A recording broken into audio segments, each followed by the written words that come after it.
going to now turn it over to Jeremiah Morelock for his presentation. Thank you very much, Jay. Before I start, so I've got COVID, so my voice is kind of terrible. I'm fully vaccinated, so other than my voice being completely shot, I'm doing okay. Everything's all right, but just know I unfortunately have this scratchy voice for the presentation. So to let you know, okay. So I have some thoughts about fascism and its relationship to freedom, and particularly in relationship to some ideas from the early Frankfurt school. Fascism and freedom are easy and satisfying to frame in binary terms, but the reality is that they are both slippery with plenty of confounding connections to one another. The difficulties were illuminated very well by the early Frankfurt school, and their honest grappling with them led them to come out with lots of statements that people considered to be pessimistic. It's true that they pose no simple solutions to the problem of modern capitalism, but then world events have not manifested in simple political solutions either. There have been many partial victories and many problems as well. And as they lamented back in the mid-20th century, and it's still true obviously today, the world is not now a socialist utopia. The potentiality is always there, but the problem is that we face is one of actually making it true. So this has always been the problem. So to learn from the impasses and catastrophes of the 20th century, I see it as a necessary prerequisite to consciously and strategically move the world towards a functional, stable, harmonious post-capitalist society. The early Frankfurt school essentially smack us over the head with these impasses and catastrophes. They also offer brilliant insights into the potentiality of humanity. So in Dialectic of Enlightenment, Max Horkheimer and Theodor Adorno lay out a multi-dimensional dialectical pathways that connect myth and enlightenment. In this story, the modern world, born out of the Enlightenment, seeking a society where reason can reign, liberated from medieval traditions and beliefs, always contains the seeds of fascism. And in the modern world, liberal democracy directly gives way to fascism.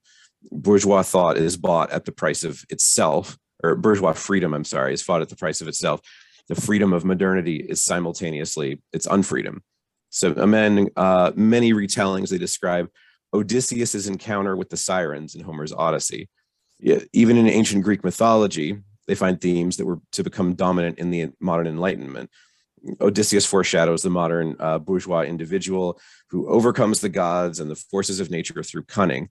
And in this particular scene in the Odyssey, Odysseus commands the crew of his ship to sail through the territory of the Sirens, whose seductive and ecstatic songs are so alluring they drive men to unknowingly kill themselves. Odysseus finds a way to experience the song, but to overcome their deadly power by having his crew tie him to the mast of his ship.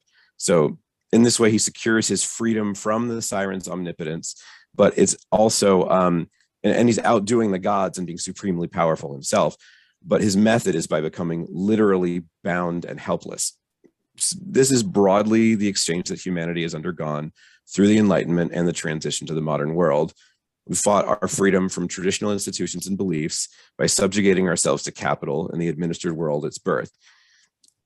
Looking to dominate the natural world around us through science, reason, and technology, we've also dominated our inner selves through science, reason, and technology. And now, both in our conformity with modernity's domination by instrumental rationality and in our rebellion against it, we move toward fascism.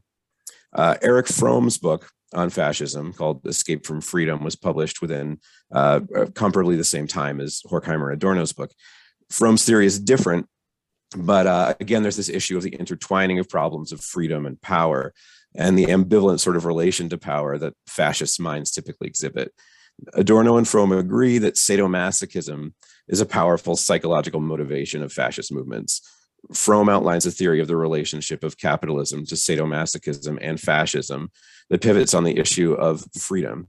Essentially, Fromm says that the sadomasochistic character is endemic to modern capitalism because it's an attempt at attaining something emotional and psychological that people need and that capitalism structurally inhibits, which is human connection. The typical modern person is more formally free than the typical person living in the European Middle Ages, But the person of today is more alienated and less protected. What would truly satisfy our need for connection would be a kind of deep relatedness that preserves our individuality at the same time and allows a kind of thorough mutual recognition. But alone and competitive under capitalism, it's impossible for many people to attain this equal relationship. And so the longing for connection is sought in relations of power and inequality, such as in sadomasochism, destructiveness, or conformity. So these surrogate forms of connection fit fascism, and so does the person who chronically seeks them out. These ideas, if you accept them, can help to explain where fascism comes from, how it gets its appeal, why liberal democracies turn in fascist directions, and so on, but they do not say much about fascism itself. Fascism has a precise meaning and a wide meaning. Hardly anyone uses its precise meaning anymore, but its wide meaning is definitely authoritarian. Fromm sometimes talks about the authoritarian character, which was sadomasochistic. Adorno and his colleagues have a famous study on the authoritarian personality as well. So, so the wide fascist definition is also generally populist and probably racist. The term fascism has historical importance and power as a kind of alarm signal. So people often wield it generally, though, as synonymous with authoritarianism simply. And for this reason, it can be kind of unhelpful. Still, between the socially obsolete precise definition and the popular vague definition, there is a collection of factors and forces that are maybe more present in the world now than they've ever been.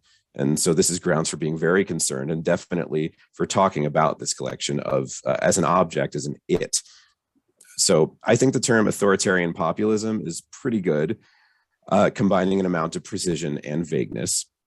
I've done some writing on trying to define this term in our own way with my co-author Felipe Ziadi-Narita. So I'm going to summarize and read a little bit from something we have recently published on it. I'll put the name of it in the chat. So saying authoritarian populism can be very broadly defined as a movement where people seek to decrease social difference through the increased use of force. And social difference also, think social deviance. So it can also be understood as a conjuncture of two different but related objects, authoritarianism and populism. So we explain the conjuncture with reference to a typology of populist narratives, each one which is based on a binary opposition between the people, the defined people, and some other group. So the first one is the people against the elite, and we refer to this as the liberation narrative. So this is where elites can only narratively exist if the people are articulated as non-elites. And so in this narrative, the importance of the people is in their non-elite status. Here, the story is that elites have too much power and perhaps have recently increased their power, decreasing the people's power and recognition. The coherence and solidarity of the people grows with experience of alienation from elites, especially in light of the polarization grounded in social resentment due to a sense of growing inequalities, political exclusion, and injustice. The people want to overturn this alienated, disempowered, and disrespected state and to shrink, if not erase, the distance that separates them from the elite center. This can be seen across all varieties of populism, left and right, democratic, and authoritarianism. Okay, so skipping ahead, the next one is people against the outsiders.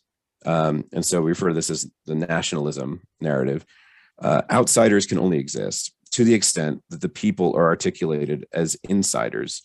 So in this narrative, the importance of the people is in their insider status. But the story is that outsiders have grown in power and recognition by growing in numbers relative to the people, impoverishing the power and recognition of the people as their relative numbers shrink. The coherence and solidarity of the people grows with its experience of disalienation, meaning sharing of space, from outsiders. Their experience of difference from outsiders makes their disalienation from outsiders more threatening the closer or more prominent they become. The people want to be further from the outsiders. They have to reject the outsiders, and ultimately they want to stay entirely distinct from the outsiders. This has a more implicitly authoritarian flavor. It's prone to involve scapegoating and implies that the road to empowerment of the people is through the probably forceful exclusion of outsiders. And then the third type is the people against the non-people. We don't have a name for this one. There's a lot of different varieties of it. So say this is a combination of the other two narratives and is specifically authoritarian. It comes in two basic variations. One is an infiltration narrative where the story is outsiders are or have become elites. And the other is betrayal, where elites are aligned with outsiders more than with the people. So also possible for there to be a mixed version, especially when there's multiple types of outsider groups. So the people, non-people narrative is also a rich ground for paranoia and conspiracy theory. And far-right leaders will echo these various narratives in their rhetoric and public displays. So we were returning again, we refer to the people versus elite populist narrative as concerning liberation. And again, we don't mean to imply that all liberation movements are authoritarian. Truly liberating non-authoritarian populism is possible, always in principle and sometimes in actuality, but liberation is a moment of release from a specific oppressor, whereas freedom, if it's really worth all this hand-wringing about it, should be sustainable, not a negation of the existing fetters, but an affirmation organically embedded in the structure and culture of a new society.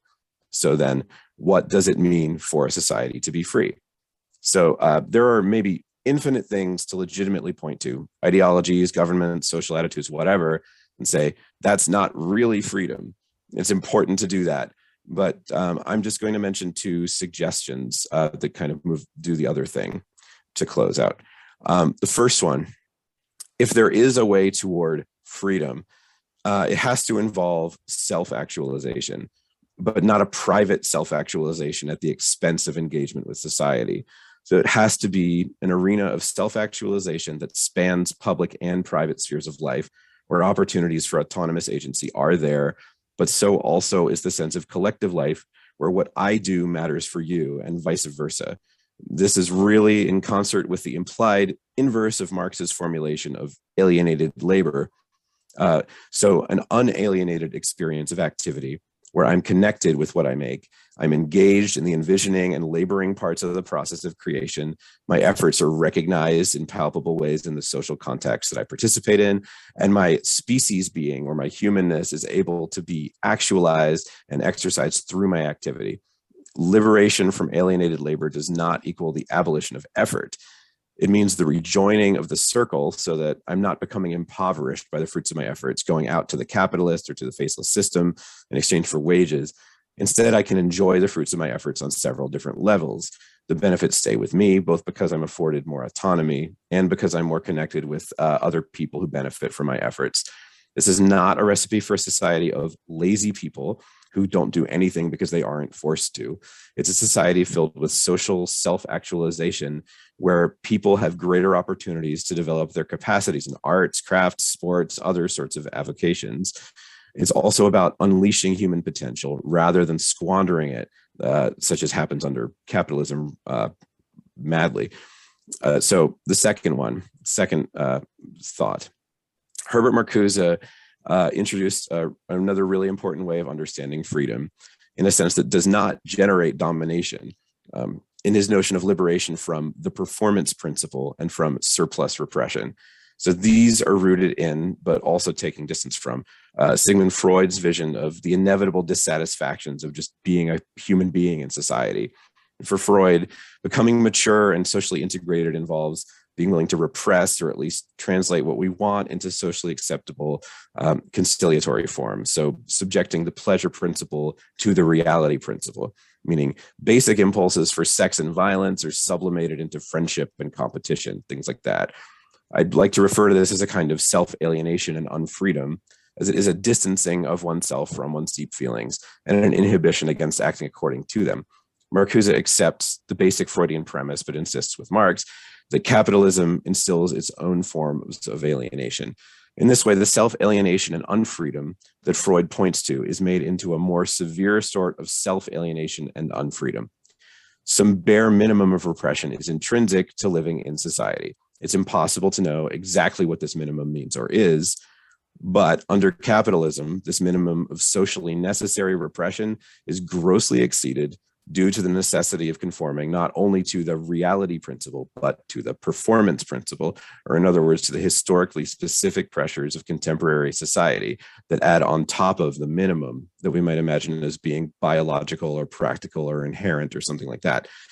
In the case of contemporary capitalism, I'd say it points to what you need to show up for in order to sink rather than swim in a competitive society, catering to excessive demands at the workplace and doing it not because it has to be this way for the common good, although neoliberals will sometimes claim that, but it's in the interest of capital accumulation.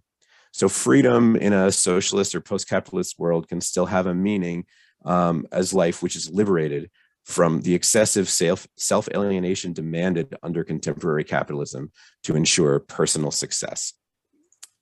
Thanks, that's it.